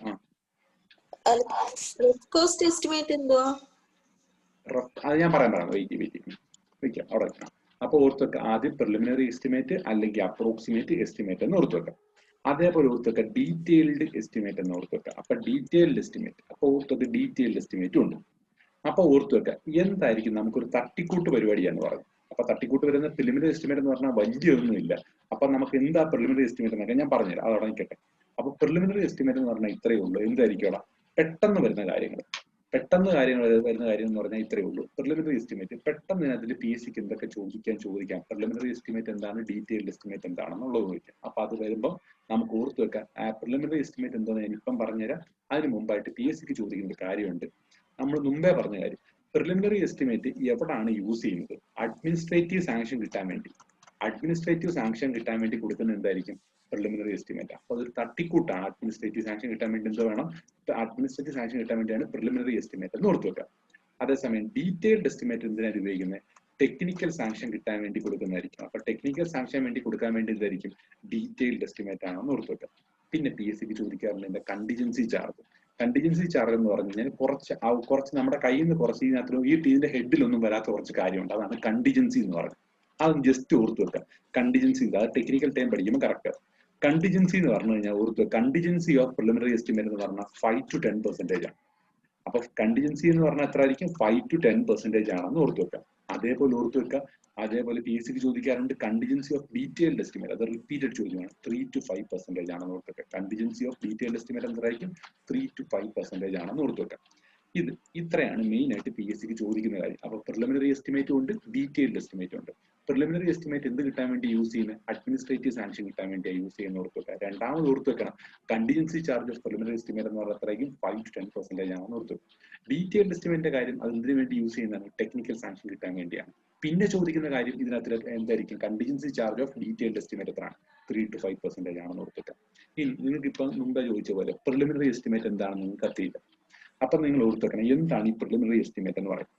അപ്പൊ പ്രിലിമിനറി എസ്റ്റിമേറ്റ് എന്ന് പറഞ്ഞാൽ കുറച്ച് ടൈപ്പ് ഓഫ് എസ്റ്റിമേറ്റ് ഉണ്ട്. അതെന്താണെന്ന് നിങ്ങൾക്ക് പെട്ടെന്ന് മനസ്സിലായി തരാം. അപ്പൊ പ്രിലിമിനറി എസ്റ്റിമേറ്റ് കുറെ ടൈപ്പ് ഓഫ് എസ്റ്റിമേറ്റ് ഉണ്ട്. PSC ക്ക് അങ്ങനെ ചോദിച്ചിട്ടില്ല, എന്നാലും വേണ്ട കാര്യങ്ങൾ ഞാൻ പറഞ്ഞുതരാം. Unit base method. അപ്പൊ പ്രിലിമിനറി എസ്റ്റിമേറ്റ് പല ടൈപ്പ് ഉണ്ട്. യൂണിറ്റ് ബേസ് മെത്തേഡ് എന്ന് പറയും. യൂണിറ്റ് ബേസ്ഡ് മെത്തേഡ് എന്ന് പറഞ്ഞാൽ ഇപ്പൊ ഞാൻ പറയുന്നു, എനിക്കിപ്പോ ഒരു ആഗ്രഹമുണ്ട്. എനിക്കിപ്പോ ആഗ്രഹം എന്ന് പറഞ്ഞു കഴിഞ്ഞാൽ ഓർത്തു വെക്കാം, എന്തായിരിക്കും? എനിക്ക് ഒരു സിമ്പിളായിട്ട് ഞാൻ പറയാം, എന്തായിരിക്കും? വേണ്ട, ഒരു 500 പേരുള്ള ഒരു സ്കൂൾ പണിയാൻ 500 പേരുള്ള ഒരു സ്കൂൾ പണി ഞാൻ പറയാം. അപ്പൊ വേണ്ട എന്തായിരിക്കും യൂണിറ്റ് ബേസ് മെത്തേഡ് എന്ന് പറഞ്ഞാൽ 500 പേരുള്ള സ്കൂൾ പണിയാൻ വേണ്ടി നമ്മുടെ അപ്പുറത്തൊരു പുള്ളിക്കാരൻ എടുത്ത ബാലൻസിൽ ഒരു 3 കോടി രൂപ അയാൾക്ക് കിട്ടി. അപ്പൊ എനിക്ക് എന്തോ ചെയ്യും? ഒരു 100 പേരുള്ള ഒരു സ്കൂൾ പണിയണം, പോട്ടെ 250 പേരുള്ള ഒരു സ്കൂൾ പണിയണം. അപ്പൊ എന്റെ കയ്യിൽ എത്ര രൂപ വേണം? 1.5 കോടി രൂപ വേണം, ആണല്ലോ. അതേപോലെ എന്റെ ഒരു ഫ്രണ്ട് എന്തോ ചെയ്യടാ, ഒരു തിയേറ്റർ തുടങ്ങി. 1000 പേർക്ക് ഇരിക്കാൻ പറ്റുന്ന ഒരു തിയേറ്ററാണ്. അവന് എത്ര രൂപ വേണ്ട വരും? 1 കോടി രൂപ വേണം. അപ്പൊ എനിക്ക് ഒരു 500 പേരുള്ള ഒരു തിയേറ്റർ ഉണ്ടാക്കണമെങ്കിൽ എനിക്ക് എത്ര രൂപയായിരിക്കും? 50 ലക്ഷം രൂപ മതി. ഇങ്ങനെ നമ്മൾ കണ്ടുപിടിക്കത്തില്ലേ? ഇതിനെയാണ് യൂണിറ്റ് ബേസ് മെത്തേഡ് എന്ന് പറഞ്ഞത്. യൂണിറ്റ് ബേസ് മെത്തേഡ് എന്ന് പറഞ്ഞാൽ ഇത്രയേ ഉള്ളൂ. എന്തായിരിക്കും? ഓരോന്നിന്റെ കറക്റ്റ് എന്തായിരിക്കും? നമ്മൾ ജസ്റ്റ് ഒരു യൂണിറ്റ് കാൽക്കുലേഷൻ. അതുകൊണ്ടാണ് ഇത് പ്രിലിമിനറി എസ്റ്റിമേറ്റ് എന്ന് പറയുന്നത്. ഇതാണ് ഫസ്റ്റ് യൂണിറ്റ് ബേസ്. ഇത് എന്ന് വെറും തട്ടിക്കൂട്ട് പരിപാടിയാണ്. അതിനുശേഷം രണ്ടാമത്തെയാണ് പ്ലിന്ത് ഏരിയ മെത്തേഡ്. രണ്ടാമത്തെ എസ്റ്റിമേറ്റ് ആണ് plinth area method. Plinth area method എന്ന് പറഞ്ഞാൽ ഇത്രയേ ഉള്ളൂ. അതാണ്ടാ, ഞാനിപ്പം അത്രയും മണ്ടത്തരം കാണിക്കുന്നില്ല. ഈ സ്കൂളിന്റെ ഇതേപോലെ ഈ സ്കൂളിന്റെ ലെങ്ത് എടുത്തു, ബ്രെഡ്ത്ത് എടുത്തു. അപ്പൊ ഓർത്തൊക്കെ സ്കൂളിന്റെ ലെങ്തും ബ്രെഡ്ത്തും എടുത്തു. അപ്പൊ ലെങ്തും ബ്രെഡ്ത്ത് എടുത്തു കഴിഞ്ഞപ്പോഴത്തേക്ക് എനിക്ക് എന്ത് കിട്ടി? പ്ലിന്ത് ഏരിയ കിട്ടി. അപ്പൊ ഓർത്തൊക്കെ ലെങ്തും ബ്രെഡ്ത്തും കൊണ്ട് മൾട്ടിപ്ലൈ ചെയ്തു. അപ്പൊ ലെങ്തും ബ്രെഡ്ത്തും മൾട്ടിപ്ലൈ ചെയ്തിട്ട് ഇതിന് എത്ര രൂപയായിടാ? ഇപ്പം 3 കോടി രൂപയായി. അപ്പൊ ഇത് വെച്ചിട്ട് ഞാൻ എന്ത് ചെയ്യും? എന്റെ ബിൽഡിങ്ങിന്റെ ലെങ്തും ബ്രെഡ്ത്തും നോക്കിയിട്ട് ഞാൻ എനിക്ക് വേണ്ട റിക്വയർഡ് ലെങ്തും ബ്രെഡ്ത്തും വെച്ചിട്ട് ഞാൻ എന്തോ ചെയ്തോടാ, ഇതിന് ഒരു റേറ്റ് കണ്ടുപിടിക്കും. അതാണ് പ്ലിന്ത് ഏരിയ മെത്തേഡ് എന്ന് പറയുന്നത്. അതേസമയം നിങ്ങൾ ആലോചിച്ച് നോക്കിയേ, ഈ ബിൽഡിങ്ങിന് 5 മീറ്റർ നിലയാണ്. ഈ ബിൽഡിങ്ങിന്റെ ഹൈറ്റ് എന്ന് പറഞ്ഞാൽ 4 മീറ്റർ കൊടുത്തുന്നിരിക്കട്ടെ. അപ്പൊ എന്റെ ബിൽഡിങ്ങിന് അപ്പൊ അവന്റെ ബിൽഡിങ് 3 മീറ്ററേ കൊടുത്തുള്ളൂ. പക്ഷെ എന്റെ ബിൽഡിങ്ങിന് എത്ര വേണം? അതൊരു കുറച്ചുകൂടെ 3.4 മീറ്റർ. അവന്റെ പഴയ സമയത്ത് പണിയ ബിൽഡിംഗ് ആയതുകൊണ്ട് അത് 3 മീറ്റർ മതി. അതേസമയം എനിക്ക് പുതിയ റൂൾ വെച്ചിട്ട് കൊമേഴ്ഷ്യൽ ബിൽഡിംഗ് ആകുമ്പോഴത്തേക്ക് എന്ത് ചെയ്യും? കുറച്ചുകൂടെ ഹൈറ്റ് കൂട്ടി വേണം എന്ന് പറഞ്ഞ് റൂൾ വന്നിരിക്കട്ടെ. അപ്പോഴത്തേക്ക് ഈ ഒരു പൈസ വെച്ചുകൊണ്ട് എനിക്ക് ചെയ്യാൻ പോയി കഴിഞ്ഞാൽ എന്ത് ചെയ്യും? എന്റെ കയ്യിൽ നിന്ന് എക്സ്ട്രാ പൈസ പോകും. അപ്പൊ അതും കൂടെ അവന്മാർ കൺസിഡർ ചെയ്തുകൊണ്ട് വരുന്നതാണ് ക്യൂബിക്കൽ കണ്ടന്റ്. അപ്പൊ ക്യൂബിക്കൽ കണ്ടന്റ് ഇത്തിരിയും കൂടെ ആക്യുറേറ്റ് ആണ്. ക്യൂബിക്കൽ കണ്ടന്റ് എന്ന് പറഞ്ഞാൽ PSCക്ക് ചോദിക്കുന്നത് ഇത്രയേ ഉള്ളൂ, plinth area into height. Plinth ഏരിയയുടെ കൂട്ടത്തിൽ അപ്പൊ ലെങ്ത് ഇൻറ്റു ബ്രെഡ്ത്ത് ഇൻറ്റു ഹൈറ്റും കൂടെ കൺസിഡറേഷൻ വന്നു. അപ്പൊ length into breadth into height, അതാണ് എന്തായിരിക്കും? ക്യൂബിക്കൽ കണ്ടന്റ് എന്ന് പറയുന്നത്. ക്യൂബിക്കൽ കണ്ടന്റ് എന്ന് പറഞ്ഞാൽ PSCക്ക് ചോദിക്കുന്നത് ഇത്രയേ ഉള്ളൂ, ക്യൂബിക്കൽ കണ്ടന്റ് എവിടെയാണ് യൂസ് ചെയ്യുന്നത്? Cubical content multi storey building ഒരു തവണ ചോദിച്ചിട്ടുള്ള ക്വസ്റ്റ്യൻ ആണ്. മൾട്ടി സ്റ്റോറി ബിൽഡിംഗിൽ പ്രൊവൈഡ് ചെയ്യുന്ന ഏത് കണ്ടന്റ് ആണ്? ഏത് ടൈപ്പ് എസ്റ്റിമേറ്റ് പ്രൊവൈഡ് ചെയ്യുന്നത്? അപ്പൊ preliminary estimate for used for multi storey building. Multi storey ബിൽഡിംഗിന് യൂസ് ചെയ്യുന്നത് എന്തായിരിക്കും? അവിടെ ക്യൂബിക്കൽ കണ്ടന്റ് എന്ന് ഓർത്ത് വെക്കാം. അപ്പൊ ഇതെല്ലാം കഴിഞ്ഞു. അപ്പൊ ഇത് കഴിഞ്ഞ് ലാസ്റ്റ് മെത്തേഡാണ് approximate quantity method. Approximate quantity method എന്ന് പറഞ്ഞാൽ നമ്മൾ വോൾ ലെങ്ത് എടുക്കും, എത്ര മീറ്റർ വോൾ ഉണ്ട് അത് വെച്ചുകൊണ്ട് ഞാൻ കണ്ടുപിടിക്കും. അതിനെയാണ് അപ്രോക്സിമേറ്റ് ക്വാണ്ടിറ്റി ലെങ്ത്. അപ്പൊ ഈ വോളിന്റെ ലെങ്ത് വെച്ചിട്ട് ഞാൻ കാൽക്കുലേറ്റ് ചെയ്യും. കുറച്ചുകൂടെ ആക്യുറേറ്റ് ആണ്. PSCക്ക് റിപ്പീറ്റ് ആയിട്ട് ചോദിക്കുന്നതാണ് മോസ്റ്റ് ആക്യുറേറ്റ് മെത്തേഡ് ഫോർ എന്തായിരിക്കും? പ്രിലിമിനറി എസ്റ്റിമേറ്റിന്റെ മോസ്റ്റ് ആക്യുറേറ്റ് മെത്തേഡ് എന്ന് പറഞ്ഞാൽ അപ്രോക്സിമേറ്റ് ക്വാണ്ടിറ്റി മെത്തേഡ് ആണെന്ന് ഓർത്ത് വെക്കാം. അവിടെ എടുക്കുന്നതെന്ന് പറഞ്ഞാൽ എന്തായിരിക്കും? Per metre length of wall ആയിരിക്കും എന്ന് ഓർത്ത് വെക്കാം. Per metre length of wall ആണെന്ന് ഓർത്ത് വെക്കാം. അപ്പൊ ഇത്രയും കാര്യങ്ങളാണ് ഓർത്ത് വെക്കേണ്ടത്. അപ്പൊ ഓർത്ത് വെക്കാമല്ലോ. അപ്പൊ എന്തൊക്കെയാണ് ഓർത്ത് വെക്കേണ്ടത്? ഫസ്റ്റ് നമ്മൾ ഓർത്ത് വെക്കാം, പ്രിലിമിനറി എസ്റ്റിമേറ്റ് എന്ന് പറഞ്ഞു കഴിഞ്ഞാൽ മെയിൻ ആയിട്ട് 4 ആയിട്ട് തിരിക്കുന്നുണ്ട്. Unit base, plinth area, cubical content, approximate quantity. Unit base എന്ന് പറഞ്ഞാൽ ഒരു സ്കൂളിന് എത്ര രൂപയായി ഇന്നത് വെച്ച് അതിന്റെ പകുതി വെച്ച് ഞാൻ ജസ്റ്റ് റഫ് കാൽക്കുലേറ്റ് ചെയ്യുന്നത്. പ്ലിന്ത് ഏരിയ എന്ന് പറഞ്ഞാൽ ഞാനിപ്പോ നമ്മൾ സ്ക്വയർ ഫീറ്റ് എത്ര രൂപയാന്ന് പറയുമ്പോൾ ചിലവന്മാർ പറയത്തില്ല, സ്ക്വയർ ഫീറ്റിന് 1500 രൂപയ്ക്ക് ചെയ്തു തരാം, 1600 രൂപയ്ക്ക് ചെയ്തു തരാം എന്നൊക്കെ പറയത്തില്ല. അതൊക്കെ എന്തായി? പ്ലിന്ത് ഏരിയ വെച്ച് ജസ്റ്റ് കാൽക്കുലേറ്റ് ചെയ്ത്. അപ്പൊ അവന്മാർ പറഞ്ഞ 3 ലക്ഷം ആണെങ്കിൽ നമ്മുടെ കയ്യിൽ നിന്ന് എത്ര പോകും? 5 ലക്ഷം രൂപ പോകും. അങ്ങനെ ഒരു ജസ്റ്റ് ഒരു കാൽക്കുലേഷൻ വരും. അപ്പൊ ജസ്റ്റ് റഫായിട്ട് കാൽക്കുലേറ്റ് ചെയ്യുക. അതിനെയാണ് നമ്മൾ എന്തായിരിക്കും? അതിനെയാണ് പ്രിലിമിനറി എസ്റ്റിമേറ്റ് എന്ന് പറയുന്നത്. PSCക്ക് ചോദിക്കുന്ന നേരത്തെ മൾട്ടി സ്റ്റോറി ബിൽഡിങ്ങിന് പർപ്പസിനായിട്ട് ഉപയോഗിക്കുന്ന ഏത് എസ്റ്റിമേറ്റ് ആണ്? ക്യൂബിക്കൽ കണ്ടന്റ് എസ്റ്റിമേറ്റ് ആണെന്ന് ഓർക്കുക. അതേപോലെ അപ്രോക്സിമേറ്റ് ക്വാണ്ടിറ്റി ആയിരിക്കും most accurate for preliminary estimate. Preliminary എസ്റ്റിമേറ്റിന്റെ മോസ്റ്റ് ആക്യുറേറ്റ് മെത്തേഡ് എന്ന് പറഞ്ഞാൽ അപ്രോക്സിമേറ്റ് ക്വാണ്ടിറ്റി മെത്തേഡ് ആണെന്ന് ഓർത്ത് വെക്കാം. അത് രണ്ടും കഴിഞ്ഞല്ലോ. ഇനി PSCക്ക് ഇതുമായിട്ട് ബന്ധപ്പെട്ട ഒരു കാര്യം കൂടെ ചോദിക്കത്തുള്ളൂ. ഇനി അടുത്താണ് ഡീറ്റെയിൽഡ് എസ്റ്റിമേറ്റിനെ കുറിച്ച് പഠിക്കാം. അപ്പൊ ഓർത്ത് വെക്കുക, ഡീറ്റെയിൽഡ് എസ്റ്റിമേറ്റ് എന്താണ്? ഡീറ്റെയിൽഡ് എസ്റ്റിമേറ്റ് അതിന്റെ ഡിഫറെന്റ് ടൈപ്സും കൂടെ ചോദിക്കത്തുള്ളൂ.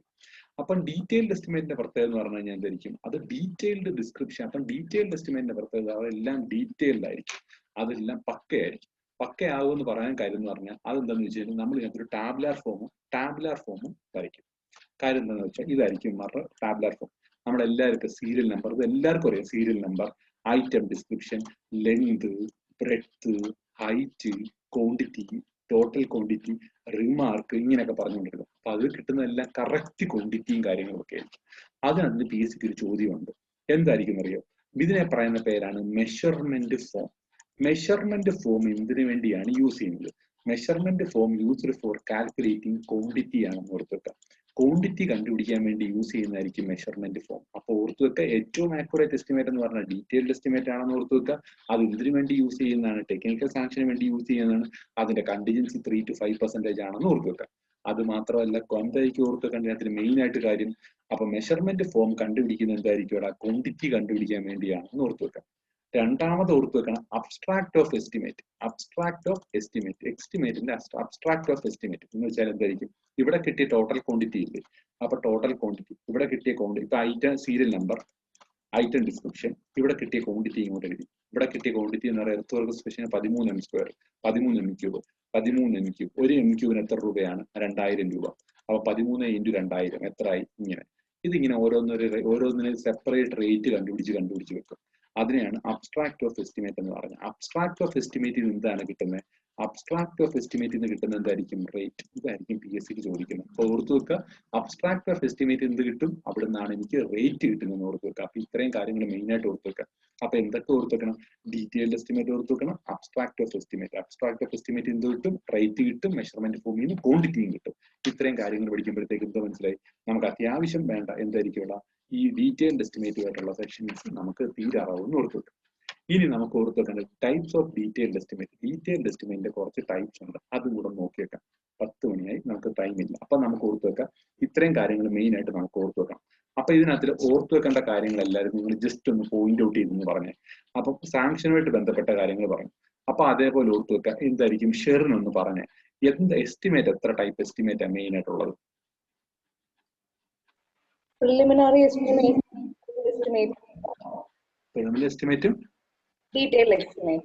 Detailed estimate. മുമ്പ് ഒരാൾ എന്തോ ചോദ്യം ചോദിച്ചില്ലായിരുന്നു, ഞാൻ പിന്നെ പറയാന്ന് പറഞ്ഞു. എന്തുവായിരുന്നു? ആരാ ചോദിച്ചത്? എന്തായിരുന്നു? ഞാൻ കേട്ടില്ലായിരുന്നു. അത് എന്തുവായിരുന്നു പറഞ്ഞേ? അതാരായിരുന്നു? പോയോ? അത് പ്രിലിമിനറി എസ്റ്റിമേറ്റിന്റെ വേറെ പേരായിരുന്നു, rough cost. Rough cost estimate, അങ്ങനെ ഞാൻ പറയാൻ കേട്ടോ. റഫ് കോസ്റ്റ് എസ്റ്റിമേറ്റ് എന്ന് പറഞ്ഞാൽ എന്തായിരിക്കും? റഫായിട്ട് കാൽക്കുലേറ്റ് ചെയ്യുന്നതുകൊണ്ട് റഫ് കോസ്റ്റ് എസ്റ്റിമേറ്റ് എന്ന് പറയും. അത് ഏതിനകത്തേക്കും പ്രിലിമിനറി എസ്റ്റിമേറ്റിന്റെ മറ്റൊരു പേരാണ്. ഡീറ്റെയിൽഡ് അല്ലല്ലോ. അപ്പൊ റഫായിട്ട് കണ്ടുപിടിക്കുന്നവർക്കൊക്കെ. അപ്പൊ ഷെറിൻ പറഞ്ഞു പ്രിലിമിനറി എസ്റ്റിമേറ്റിനെ കുറിച്ച് എന്തൊക്കെ കാര്യങ്ങളാണ് പഠിക്കാനുള്ളത്, അതെന്തിനു വേണ്ടിയാണ് യൂസ് ചെയ്യുന്നത്? Preliminary എന്ന് പറയുന്നത് കാൽക്കുലേഷൻ ആണ്. അത് മെയിൻ ആയിട്ട് 4 മെത്തേഡ്സ് യൂസ് ചെയ്ത് ചെയ്യാൻ പറ്റും. Unit base method. അവിടെ നിൽക്കട്ടെ, അതല്ല PSC ചോദിക്കുന്ന 2 പോയിന്റ്. അത് ആദ്യം പറഞ്ഞ 2 കാര്യങ്ങളാണ്. എന്തൊക്കെയാ പ്രിലിമിനറി എസ്റ്റിമേറ്റ് എന്തിനു വേണ്ടിയാണ് യൂസ് ചെയ്യുന്നത്?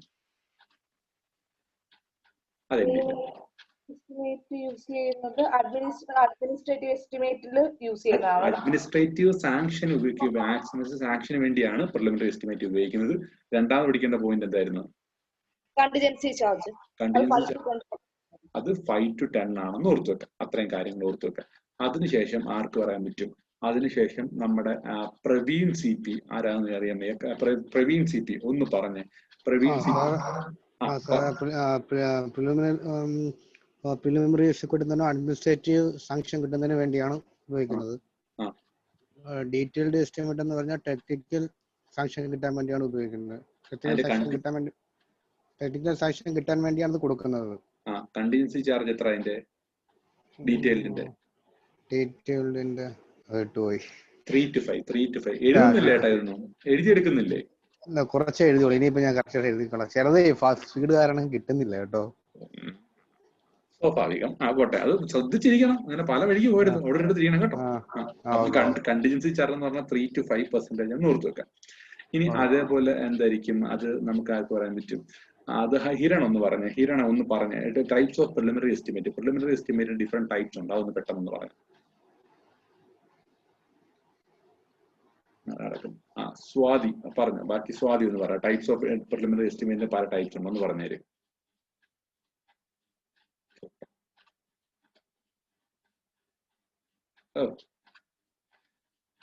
Meenu S. Unit based method, field area method, cubical content method, approximate quantity method. അപ്പൊ നിനക്ക് എന്തൊക്കെ മനസ്സിലായി ഇതിനകത്തിലെ PSC എങ്ങനെയൊക്കെ ചോദിക്കാൻ പറ്റും ഇതിനകത്ത് നിന്നുള്ള ഈ ടൈപ്പ് ഓഫ് എസ്റ്റിമേറ്റിനകത്ത് എന്തൊക്കെ ചോദ്യങ്ങൾ വരയ്ക്കാൻ പറ്റും? Type of estimate എന്ന് പറഞ്ഞാൽ preliminary ഉണ്ട്, detail ഉണ്ട്. അതല്ല ഞാൻ ചോദിച്ചു ഈ പ്രിലിമിനറി എസ്റ്റിമേറ്റ് എന്തൊക്കെ ചോദ്യങ്ങൾ നമുക്ക് ചോദിക്കാൻ പറ്റും? Preliminary estimate administrative സാങ്ഷന് വേണ്ടി ഉപയോഗിക്കുന്നതാണ്. അത് കണ്ടിജൻസി ചാർജ് 5 to 10% ആണ്. അതല്ല ഞാൻ ചോദിച്ചത്. അതിനകത്ത് നമുക്ക് ടൈപ്സ് ഓഫ് എസ്റ്റിമേറ്റ് എന്ന് വരുന്ന ചോദ്യങ്ങൾ എന്തൊക്കെയാണ് നമുക്ക് പ്രതീക്ഷിക്കാൻ റിപ്പീറ്റ് ആയിട്ട് ചോദിക്കാൻ ചാൻസ് ഉള്ള ചോദ്യങ്ങൾ ഇത്രയേ ഉള്ളൂ. ക്യൂബിക്കൽ കണ്ടന്റ് മെത്തേഡ് എവിടെ? മൾട്ടി സ്റ്റോറി ബിൽഡിങ്ങിനാണ്. അതേപോലെ മോസ്റ്റ് ആക്യുറേറ്റ് എന്തായിരിക്കും? Plinth area most accurate approximate quality method. അപ്പോ ഓർത്തുവെക്ക, അത് രണ്ടുമാണ് ഓർത്തുവെക്കേണ്ടത്. അപ്പൊ ഓർത്തുവെക്ക പ്രിലിമിനറി എസ്റ്റിമേറ്റിനകത്തിലെ മോസ്റ്റ് ആക്യുറേറ്റ് മെത്തേഡ് എന്ന് പറഞ്ഞാൽ അപ്രോക്സിമേറ്റ് ക്വാണ്ടിറ്റി മെത്തേഡ് ആണെന്ന് ഓർത്തുവെക്കുക. പിന്നെ പറയും മൾട്ടി സ്റ്റോറി ബിൽഡിങ്ങിന് വേണ്ടി യൂസ് ചെയ്യുന്നതായിരിക്കും ക്യൂബിക്കൽ കണ്ടന്റ് മെത്തേഡ് ആണെന്ന് പറയുന്നുണ്ട്.